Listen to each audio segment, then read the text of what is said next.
वैसे तो सेहत संबंधित बहुत सारी इन्फॉर्मेशन पढ़ी है मैंने, पर इतना कुछ बता पाना संभव नहीं। लेकिन कुछ पॉइंट्स ऐसे हैं जिन पर गौर करके आप और हम अपने हेल्थ को सही रख सकते हैं, क्योंकि सेहतमंद रहना एक आदत है और हमारी इन्हीं रोज की आदतों से ही हमारी सेहत बनती है और बिगड़ती है। नमस्कार, मैं हूं मधुलिका और आप देख रहे हैं भारत की एक झलक। आज 7 अप्रैल विश्व स्वास्थ्य दिवस की आप सभी को ढेरों शुभकामनाएं। हम सभी अब जान चुके हैं कि हमारे लिए सबसे ज्यादा महत्वपूर्ण जो है वो हमारा स्वास्थ्य है। हम भले ही भौतिक सुखों को ढूंढ रहे हैं, लेकिन असल में जो हमारी खुशी है वो हमारे बेहतर स्वास्थ्य में ही है। इसके लिए जो कुछ महत्वपूर्ण पॉइंट्स हैं वो आपसे मैं शेयर कर रही हूँ, जो आज मैंने पेपर में पढ़ा है। मैं सोच रही थी कि इनमें से मैं क्या दिखाऊं, क्योंकि बहुत कुछ है जो हमारे स्वास्थ्य को ठीक रख सकता है, लेकिन इतना कुछ कर पाना संभव नहीं है। तो उसके लिए सबसे पहला जो है वो सुबह उठते ही आप 1 घंटे कम से कम अपने आप को दें, उसके बाद ही अपने मोबाइल को छुएं। उठते ही 2 गिलास पानी पीना और 45 मिनट बाद नाश्ता करना, ये अच्छी आदत है। हालांकि ये संभव नहीं है क्योंकि हमारी आदत ऐसी नहीं रही है। अगर हमें अपने स्वास्थ्य को बेहतर बनाना है तो कुछ अच्छी आदतों को अपनाना ही होगा। दोपहर का भोजन 12:45 से पहले करने से हमारा डाइजेशन सही रहता है। अगर हम 10 मिनट प्राणायाम करते हैं तो इससे दिन भर का ब्रीदिंग पैटर्न सेट होता है। 5 से 10 मिनट का प्राणायाम हमारे सांस के लिए बेहतर है।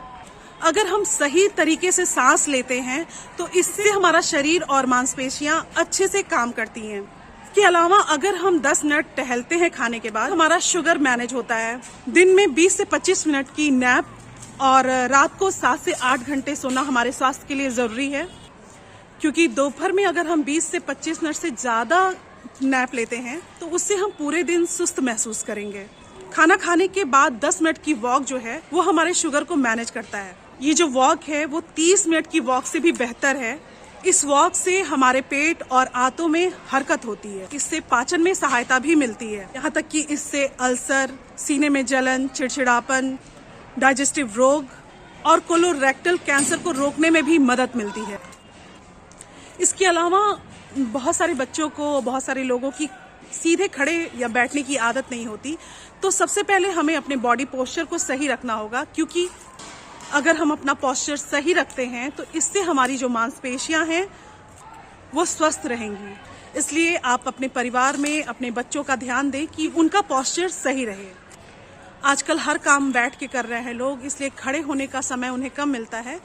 अगर हम पूरे दिन में लगभग 6 घंटे खड़े रहते हैं तो इससे पूरे साल में कम से कम 2.5 किलो का वजन हमारा कम हो सकता है। सोने से पहले अगर हम नट्स खाते हैं तो इससे हमारी नींद बेहतर होती है, क्योंकि काजू, पिस्ता, बादाम, अखरोट ट्रिप्टोफैन की मात्रा ज्यादा होती है। ट्रिप्टोफैन एक अमीनो एसिड है और ये शरीर में मेलाटोनिन और सेरोटोनिन हार्मोन का स्तर बढ़ाता है। 5 से 10 मिनट हल्की गति से दौड़ने से भी बहुत सारी बीमारियों का जोखिम घटता है। तो उम्मीद है कि इन छोटे छोटे पॉइंट्स को नोट करके आप अपने स्वास्थ्य को बेहतर बना सकेंगे। इस उम्मीद के साथ फिर मिलते हैं अगले वीडियो में। जय हिंद, जय भारत।